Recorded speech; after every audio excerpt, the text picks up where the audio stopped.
what I would do is I would really recommend, this is in the module under videos for normal gait.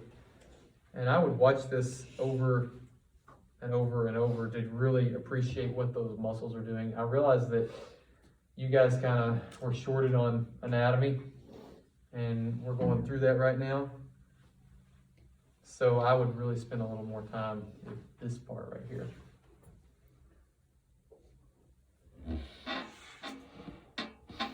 That actually is really cool. You can watch that on every motion. You can see exactly what they're doing. I really would. I'd spend a little more time on that one.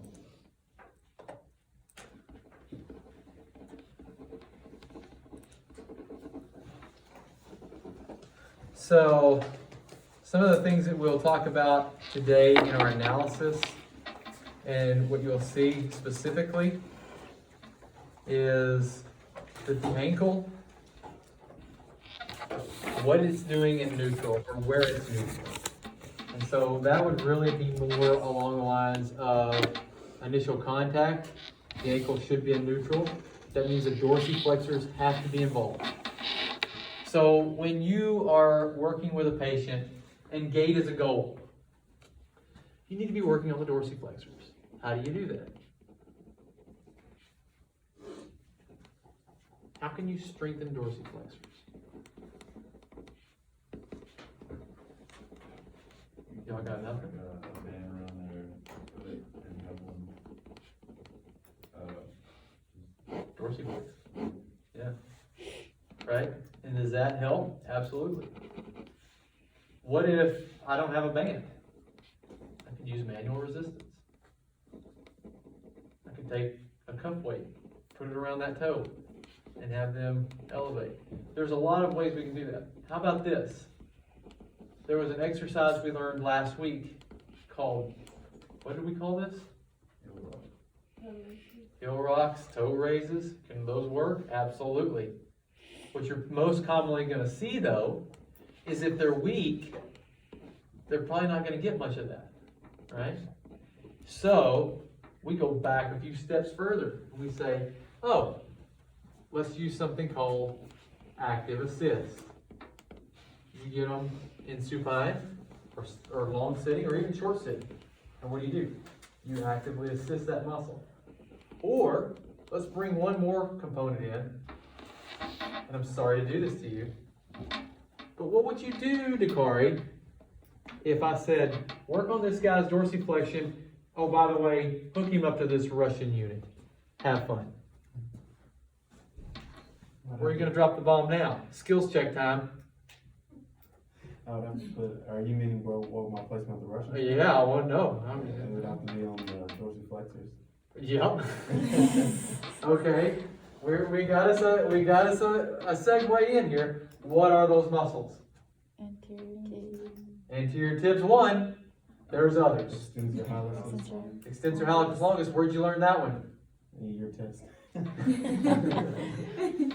No, you didn't. No, it really was. I was waiting on you to say neuro. You got another dorsiflexor? Yeah, you do. It's a fibularis. Longer. Is it the longest? Is it the brevis? Is it the tertius? Oh, for crying out loud, we don't know. We got to figure that one out, huh? Right? So here's where I'm gonna kind of get you. The licensure exam just laid all that out for you. I don't know where you're gonna get. I have no idea what they're gonna ask you about the dorsiflexors and gait, or how to use Russian stimulation and where to put your pads, and what muscles may be involved. They could ask any one of those questions. They're all fair game. This is what you've got to do. You've got to bring all these components together, right? So, the ankle's in neutral. Where is it in neutral? Some components of the ankle are very active, into plantar flexion and into dorsiflexion, but a lot of it is in neutral. Another thing here is, where is slight knee flexion? Well, take a look at this picture right here. What do you see specifically about slight knee flexion? There are several aspects, like take a look right here. let me just bring this back to.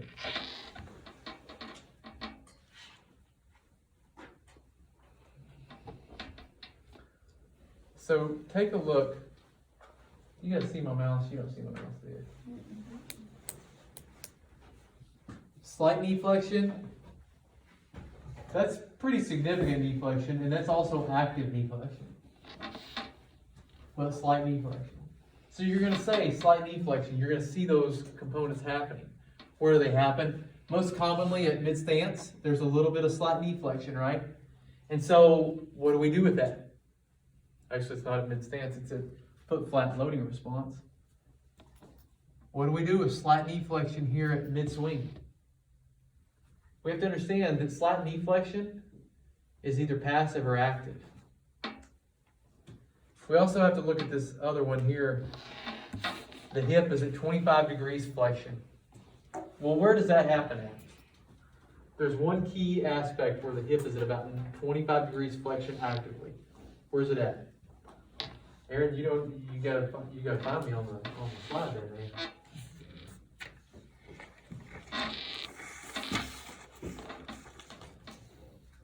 Foot flat. You like foot flat? Would you agree? Is the hip at about 25 degrees flexion at a foot flat? Also known as loading response? What's the knee doing at foot flat, Dakari? Flexion, okay, slight flexion. Slight flexion? How many degrees do you think? 25.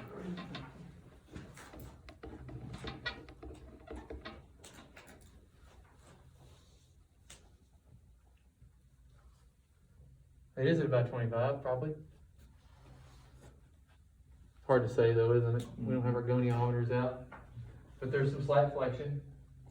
The hip should be able to do about 25 degrees of flexion to get us into, just like Dakari said,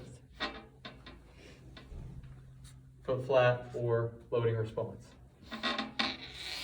So maybe we want to earmark this one as being a very specific area where we know 25 degrees exists. Our next one here, the trunk is erect and rotated toward the contralateral side. Now let's just kind of chew that one up for a minute. First of all, the trunk above the hips is erect and rotated toward the contralateral side. So this is indicative of what? Step. There's a step. And so here we should see, and I'm kind of hiding this arm right here. We should see this right here, right? Because it's going to have to rotate back to accommodate toe off pre-swing. Seeing that? It also says the contralateral arm will move forward. When the contralateral arm moves forward, that's moving forward with the foot that's moving into swing phase. The contralateral arm moves forward with the contralateral leg. But again, it's a cycle. And so you just got to be really good at saying, I'm looking at one thing happening at one moment. Ipsilateral arm is hyperextended at shoulder. If I step, this is the ipsilateral arm. And it's hyperextended at shoulder. We're going to use the word hyperextended. I realize that kind of comes up as this extension, or is this extension, or is this hyperextension? Just, I'm using the word hyperextension so that you can really play into, if this leg goes forward into a step, this arm goes back, right? What is this all called? This is called reciprocated gait. The word is reciprocation. And that's a very critical term that they like to pick on.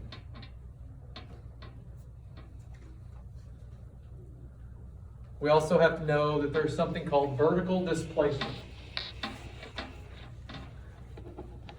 And about all the craziness of today's first part of the talk, this is my favorite part. Are you ready?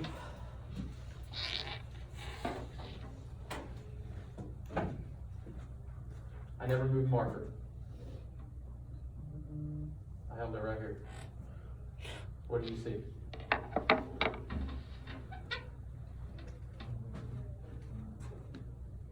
This is called vertical displacement. And it's approximately 2 inches in the average adult. As you walk, your head will bob approximately 2 inches. That's called vertical displacement. Now, just so we get this right, vertical means up and down, right? Horizontal is cross or left and right. I held the marker right here. And I'll just move it up so you guys can watch this again.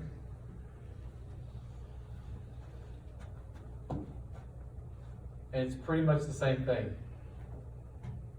This is called vertical displacement. And it's approximately 2 inches in the human adult. I said that twice. Count on it as a test question from me and possibly at the last of your level. That's one of those weird facts that they like to pick on. Now, horizontal displacement varies. And what you're going to see is some people have a whole lot of horizontal displacement when they walk today. Like you'll see some people, and it's like they're like wrapped up in a pencil. They don't move at all. Some people really get this horizontal displacement. There's a lot of factors that are involved with that.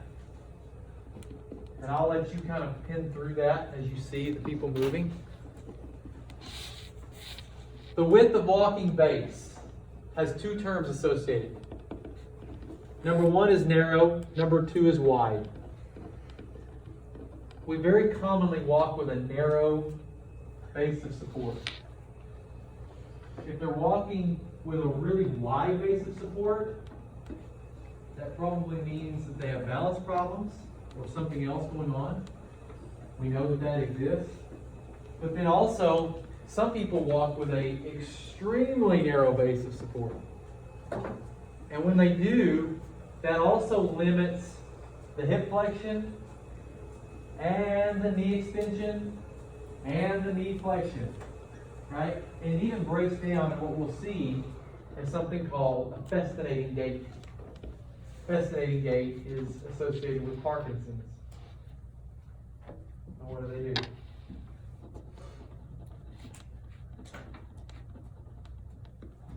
And as people get older, their gait gets more narrow. That's not a good thing. Is that correct? When you say narrow, are you talking about the step, or you mean like the For the width of walking base. Okay. So here's a wide walking base. Here's a narrow walking base. Okay. And we walk fairly much with a narrow walking base, anyways, unless we have balance problems. But then that's an accommodation where we get a little wider. Some people have balance problems because they walk with a narrow base of support. And it gets worse. And then guess what they do? They get their center of mass. Oh, we've heard that term before. Lower by bending. Right? It's a vertical displacement from the center of gravity. I know Bill talked about that term, or he will tomorrow. That is a very critical thing that you kind of see people do. And then they also get a higher cadence because they're trying to quicken their steps. Because again, what is walking? It's catching yourself from falling. That's all it is. Another thing here, toe out. This right here would be a very neutral foot placement in their step. And what happens is all of us walk on average at 7 degrees of toe out. This is a term that we would look at seeing the toe move out at about 7 degrees.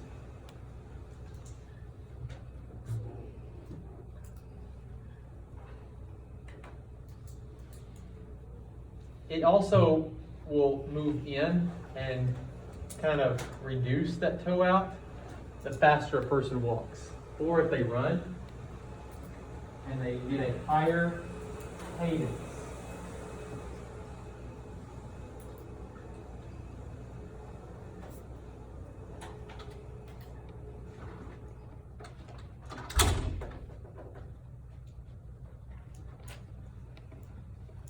So those are just some very specific numbers. They all come out of your text, but I just want to give them to you anyways.